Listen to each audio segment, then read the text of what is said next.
हम लोगों ने पिछले वीडियो में क्वेश्चन नंबर 7 तक डिस्कस कर लिए थे।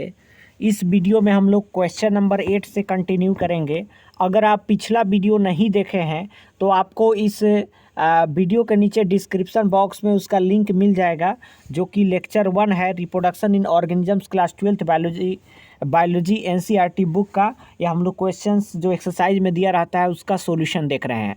तो क्वेश्चन नंबर 8 है हमारा कि डिफाइन, मतलब इसमें डिफाइन करना है। पहला जुवेनाइल फेज को डिफाइन करना है, रिप्रोडक्टिव फेज को जो है डिफाइन करना है, सेंसेंट जो फेज होता है उसको डिफाइन करना है। तो आइए बारी बारी से हम लोग जो है इन सभी तीनों को जो है डिफाइन करके देखते हैं। तो इसका आंसर होगा फर्स्ट जुवेनाइल फेज। तो जो जुवेनाइल फेज होता है यह कैसा फेज है? तो जुवेनाइल फेज जो होता है is the period of growth in an individual organisms after it's birth and before it reaches reproductive maturity. Juvenile phase जो है एक ऐसा पीरियड है जिसमें ग्रोथ होता है किसी भी इंडिविजुअल का, और वह जन्म से लेकर के जो है रिप्रोडक्टिव मैच्योरिटी का तक का जो फेज होता है उसको हम लोग जुवेनाइल फेज बोलते हैं। जब बर्थ होता है किसी भी इंडिविजुअल का उस टाइम से लेकर के उसके रिप्रोडक्टिव मैच्योरिटी का जो टाइम होता है उसको हम लोग जुवेनाइल फेज कहते हैं। अब हम लोग इसको समझ लिए जुवेनाइल फेज क्या है। अब हम लोग जो है समझे रिप्रोडक्टिव फेज को। तो रिप्रोडक्टिव फेज जो होता है is the period when an individual organisms reproduces sexually.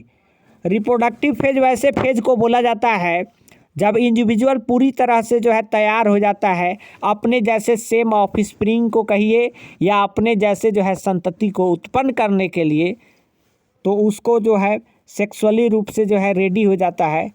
उसके जो पूरे ऑर्गेन्स होते हैं वो सभी जो है डेवलप कर जाते हैं। वह इंडिविजुअल जो है फाइनली रिप्रोड्यूसेस करने के लिए जो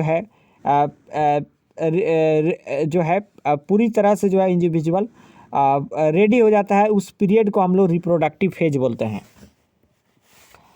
सेंसेंट फेज, तो सेंसेंट फेज वैसा फेज होता है जब it is the period when an organism grows old and loses the ability to reproduce। Senescent phase जीर्णता अवस्था, मतलब व्यक्ति जो है अब रिप्रोडक्टिव फेज से बाहर आ रहा है, मतलब उसके जो रिप्रोडक्शन करने की जो कैपेबिलिटी है वह जो है अब लूज हो रही है, ख़त्म हो रही है, और वह ओल्ड की ओर मतलब बुढ़ापे की ओर कहिए बढ़ रहा है। तो वैसे फेज को हम लोग सेंसेंट फेज बोलते हैं। अब हम लोग क्वेश्चन नंबर 9 को डिस्कस करने वाले हैं। और क्वेश्चन नंबर 9 में पूछा है कि higher organisms have resorted to sexual reproduction in spite of its complexity why. तो इसका आंसर होगा कि although sexual reproduction involves more time and energy, higher organisms have resorted to sexual reproduction in spite of its complexity. This is because this mode of reproduction helps introduce new variations in progeny through the combination of the DNA from two essentially different individuals. These variations allow the individual to cope with various environmental conditions and thus make the organisms better suited for the environment. पहले इसको पूरा पढ़ लेते हैं, उसके बाद जो है इसको समझेंगे। तो variations also lead to the evolution of better organisms and therefore provide better chances of survival. On the other hand asexual reproduction does not provide genetic differences in the individuals produce. Asexual reproduction जो होता है उसमें होता क्या है कि किसी भी तरह का जो है जेनेटिक डिफरेंस वहाँ पर नहीं देखा जाता है, बट सेक्सुअल रिप्रोडक्शन में जो है जेनेटिक वेरिएशन जो देखने को मिलता है, क्योंकि जो कम्बिनेशन ऑफ द डीएनए होता है इसी कारण से। और इसमें जो है इन्वायरमेंट जो होता है वहाँ पर सर्वाइव करने का जो क्षमता जो होता है वह सेक्सुअल रिप्रोडक्शन के तुलना में सेक्सुअल रिप्रोडक्शन में अधिक होता है। और इस प्रकार हम लोग इसको समझ गए, बेटर चांसेस मिल पाते हैं सेक्सुअली रिप्रोडक्शन से उत्पन्न जो है ऑर्गेनिजम्स को। क्योंकि सेक्सुअल रिप्रोडक्शन के जो ऑर्गेनिज्म होते हैं उनमें जेनेटिक वेरिएशन पाया जाता है। इस कारण से जो है उनको सरवाइव करने का एक अच्छा मौका मिल जाता है इस सेक्सुअल रिप्रोडक्शन की तुलना में।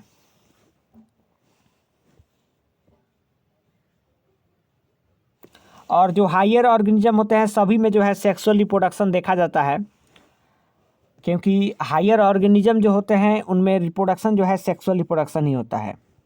अब हम लोग देख रहे हैं क्वेश्चन नंबर 10 को। क्वेश्चन नंबर 10 में बोला है कि explain why meiosis and gametogenesis are always interlinked. तो ये तो बात स्पष्ट है कि जब गैमेटोजेनेसिस होगा मीन्स गैमिट का फॉर्मेशन होगा तो उस समय मियोसिस होना ही है। तो मियोसिस एक ऐसा प्रोसेस है, कह सकते हैं हम लोग कि meiosis is a process of reductional division in which the amount of genetic material is reduced. Gametogenesis is the process of the formation of gametes. Gametogenesis जो है गैमिट का फॉर्मेशन होने का हम लोग होने को जो है कहते हैं। और मियोसिस क्या चीज़ को कहते हैं? तो मियोसिस जो है हम लोग उस प्रोसेस को कहते हैं जिसमें रिडक्शनल डिवीजन होता है उसके जेनेटिक मटेरियल का। Gametes produced by organisms are haploids containing only one set of chromosomes, while the body of an organism is diploid। हमारे बॉडी में जितना सारा क्रोमोजोम है प्रत्येक सेल में 2n है। जहाँ पर गैमिट का फॉर्मेशन होता है वहाँ का भी सेल में 2n होता है। केवल हमारे गैमिट में जो है जो होता है क्रोमोजोम का नंबर वह n होता है।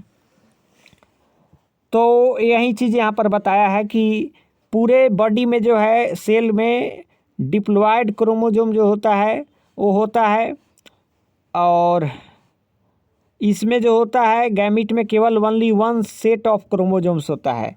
Therefore for producing haploid gametes gametogenesis. अब जो हैप्लॉयड गैमिट बनता है मतलब गैमिट का जो निर्माण होता है 2n से n में, उसको हम लोग जो है गैमेटोजेनेसिस बोलते हैं। The germ cells of an organisms undergo meiosis. जो जर्म सेल्स होता है वहाँ पर जो है मियोसिस होता है। During the process the meiocytes of an organisms undergo 2 successive nuclear and cell division which a single cycle of DNA replication to from the haploid gametes. तो इसमें होता क्या है कि मियोसाइट्स में ऑर्गेनिज्म जो होते हैं उनका जो 2 सक्सेसिव न्यूक्लियर होता है एंड सेल डिविजन्स होता है with A single cycle of DNA, और उसमें single cycle of DNA replication होता है और हैप्लॉयड गैमीट जो है यह बनाते हैं।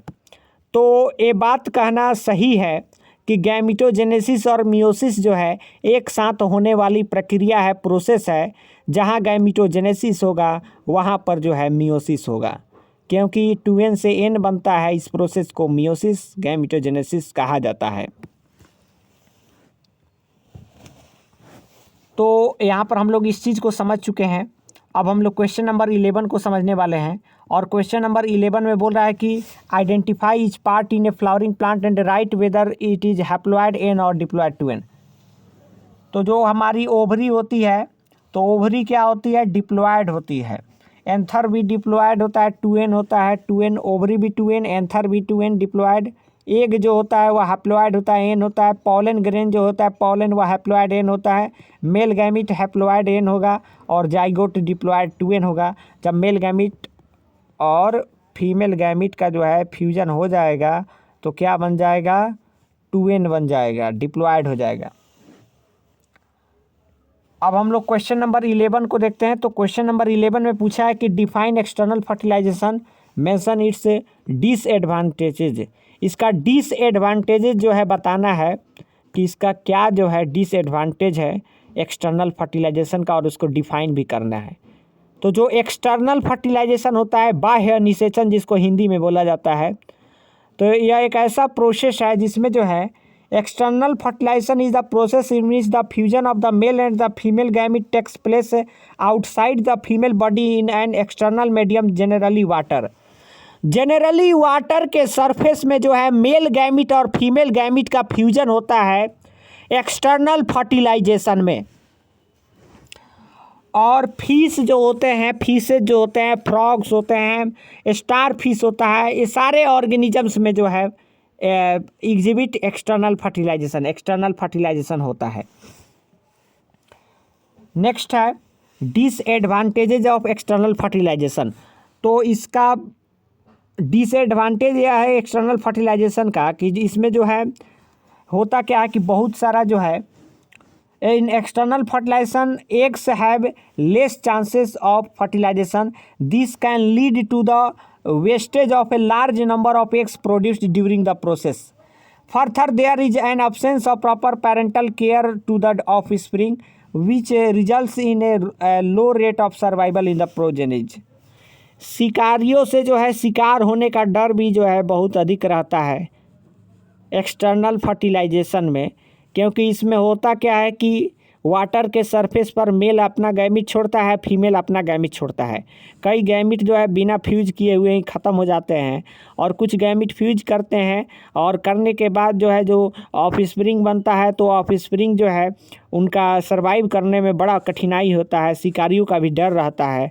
तो इस प्रकार यह डिसएडवांटेज जो है होता है एक्सटर्नल फर्टिलाइजेशन का। अब हम लोग क्वेश्चन नंबर 13 की चर्चा करेंगे, जिसमें बोला है कि डिफ्रेंशिएट बिटवीन ए जू स्पोर एंड जाइगोट। तो जू स्पोर जो होता है या क्या होता है, तो जू स्पोर जो होता है एक तरफ जू स्पोर लिखेंगे और एक तरफ जाइगोट। तो जू स्पोर जो होता है is a motile sexual spore that utilises the flagella for moment. जू स्पोर में जो है फ्लैजिला होता है और फ्लैजिला होने के कारण जो है यह मोमेंट करता है जू स्पोर। वहीं जाइगोट जो होता है non motile diploid cell formed as a result of fertilisation. जब फर्टिलाइजेशन होता है मेल गैमिट और फीमेल गैमिट का आपस में फ्यूजन होता है तो यह जाइगोट बनता है और जाइगोट नॉन मोटाइल होता है और जो जू स्पोर होता है वह मोटाइल होता है। इस पर हम लोग को विशेष ध्यान देना है। और जो जाइगोट होता है वह डिप्लॉयड सेल होता है। नेक्स्ट है कि it is an asexual reproductive structure. जो जू स्पोर होता है वह एसेक्सुअल रिप्रोडक्टिव स्ट्रक्चर होता है। कैसा स्ट्रक्चर होता है, तो एसेक्सुअल रिप्रोडक्टिव स्ट्रक्चर होता है। और जो जाइगोट होता है क्या होता है, तो it is formed as a result of sexual reproduction. Sexual reproduction का रिजल्ट है जाइगोट और जो जू स्पोर है यह जो है एसेक्सुअल रिप्रोडक्टिव स्ट्रक्चर है केवल। तो हम लोग डिफ्रेंशिएट कर लिए जू स्पोर में और जाइगोट में। अब नेक्स्ट हम लोग क्वेश्चन नंबर 14 में डिफ्रेंशिएट इसमें भी करना है गैमिटोजेनेसिस फ्रॉम एम्ब्रायोजेनेसिस में। तो गैमिटोजेनेसिस गैमिट के फॉर्मेशन को कहते हैं और एम्ब्रायोजेनेसिस गैमिट के फ्यूजन होने के बाद का जो डिप्लॉयड जाइगोट होता है उसके डेवलप होने के प्रोसेस को कहते हैं। वही बात इसमें लिखा भी गया है कि it is the process of the formation of haploid male and female gametes from diploid meiocytes through the process of meiosis. Meiosis के प्रोसेस से जो है 2n से n बनता है, तो उसको जो है हम लोग डिप्लॉयड मियोसाइट से मेल गैमिट और फीमेल गैमिट का फॉर्मेशन होता है उसको गैमिटोजेनेसिस कहते हैं। और एम्ब्रायोजेनेसिस जो होता है इसमें जो प्रोसेस है इसमें होता क्या है कि development of embryo from the repeated mitotic division of the diploid zygote.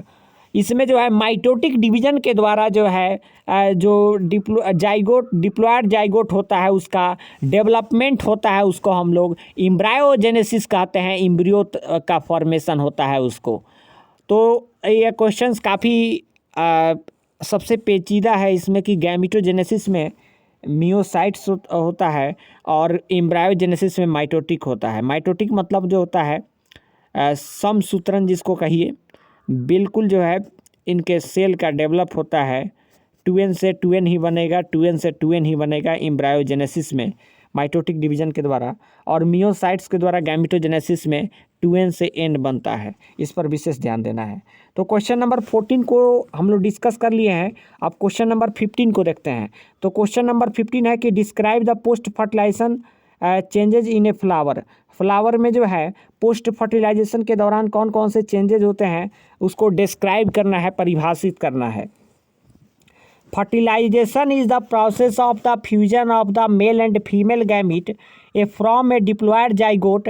After fertilisation the zygote divide several times to form an embryo. एक ऐसा प्रोसेस है फर्टिलाइजेशन जिसमें मेल गैमीट और फीमेल गैमीट का फ्यूजन होता है और डिप्लॉयड जाइगोट बनता है। और इस फर्टिलाइजेशन के बाद जाइगोट जो है डिवाइड करता है सेवरल टाइम्स में और जो है एम्ब्रायो का निर्माण करता है। The fertilised ovule from a seed, और जो फर्टिलाइज्ड ओव्यूल होता है वह सीड का निर्माण करता है। The seed contains an embryo enclosed in a protective covering called the seed coat, और जो सीड होता है वह एम्ब्रायो बनेगा इनक्लोज्ड इन ए प्रोटेक्टिव उसमें कवरिंग आ जाएगा कॉल्ड द सीड कोट, जो कि सीड कोट कहलाता है। As the seed grows further other floral parts wither and fall off, और बाकी सभी जो है सीड तो ग्रो करेगा, बाकी सभी जो फ्लोरल पार्ट्स होता है पेटल वोटल वगैरह वह सारे जो है कार्पेल पेटल जो भी होते हैं वह सभी जो है फाल होकर जाते हैं, गिर जाते हैं। This leads to the growth of the ovary, ovary का जो ग्रोथ होगा which enlarges and ripens to become a fruit with a thick wall called the pericarp, और जो है फ्रूट जो होता है उसके पास एक थिक वाल आ जाता है जिसको जो है हम लोग जब राइपेंस होगा पकेगा तो पकने के बाद जो है उसमें से फ्रूट में थिक वाल आ जाता है जिसको हम लोग पेरिकार्प कहते हैं। क्या कहते हैं? पेरिकार्प कहते हैं। तो हम लोगों ने क्वेश्चन नंबर 15 को डिस्कस कर लिया है। अब हम लोग क्वेश्चन नंबर 16 को डिस्कस करेंगे। तो क्वेश्चन नंबर 16 है कि what is a bisexual flower, मतलब बाइसेक्सुअल फ्लावर क्या है। Collect 5 bisexual flowers from your neighbourhood and with the help of your teacher find on their common and scientific name. अपने teacher के help से जो है अपने पड़ोसियों से जो है उनको जो है इकट्ठा करना है और उनका साइंटिफिक नेम्स जो है ये सब वगैरह करना है। तो a flower that contains both the male and female reproductive structure stamen and pistil is called a bisexual flower. Examples of plants bearing bisexual flowers are, first है वाटर लिली, इसको कलेक्ट किया गया है। तो निम्फिया ऑडोटा जो है इसका नाम है, साइंटिफिक नेम है।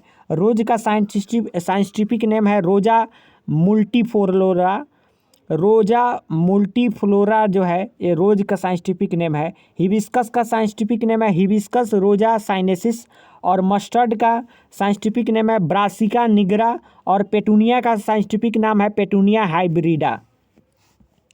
अब हम लोग क्वेश्चन नंबर 17 को देखते हैं। तो क्वेश्चन नंबर 17 में बोला है कि examine a few flowers of any cucurbit plant and try to identify the staminate and pistillate flower. Do you know any other plant that bears unisexual flowers. तो जो कुकरबीट होता है, कुकरबीट प्लांट्स यहाँ पर देख सकते हैं कुकरबीट प्लांट्स को। तो कुकरबीट प्लांट्स जो होता है bears unisexual flowers as these flowers have either the stamen और the pistil. The staminate flower bear bright yellow colored petals along with the stamens that represent the male reproductive structure. On the other hand, the pistillate flower bear only the pistil that represents the female reproductive structure. Other examples of plants that bear unisexual flower are corn, papaya, cucumber, etc. अब हम लोग जो है इसको देख लिए कि कुकरबिट जो प्लांट्स है इसमें किस तरह का जो है आइडेंटिफाई किया जाता है स्टामिनेट का और पिस्टिलेट फ्लावर का, और इसको हम लोग जान गए। अब हम लोग क्वेश्चन नंबर 18 को डिस्कस करते हैं जो कि लास्ट क्वेश्चन है चैप्टर 1 का।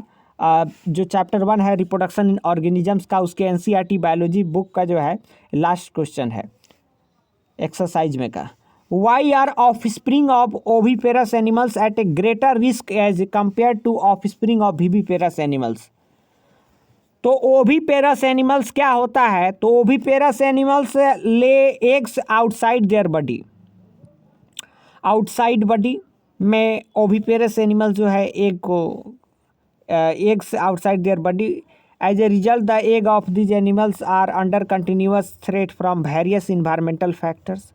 On the other hand in viviparous animals the development of the egg takes place inside the body of the female. Oviparous animals में एग जो होता है वह बॉडी के बाहर होता है एनिमल्स का, इंडिविजुअल्स का।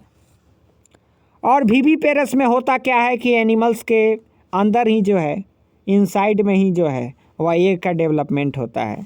Hence the offspring of any egg laying और oviparous animals is at greater risk as compare to the offspring of a viviparous animals which gives birth to its young ones. संतति को उत्पन्न करने के लिए oviparous animals की तुलना में विविपेरस एनिमल्स को जो है काफ़ी आसानी होगी, क्योंकि उनको किसी भी तरह का रिस्क जो है नहीं देखने को मिलेगा। जबकि ओविपेरस एनिमल्स को जो है बॉडी के बाहर जो है खतरा बना रहता है एग का शिकारियों से। इस तरह की बात जो है इसमें बताया गया है। और हम लोग ओविपेरस तो जानते ही हैं, बॉडी के आउटसाइड में जो है या एग जो है डेवलपमेंट करने का काम करता है।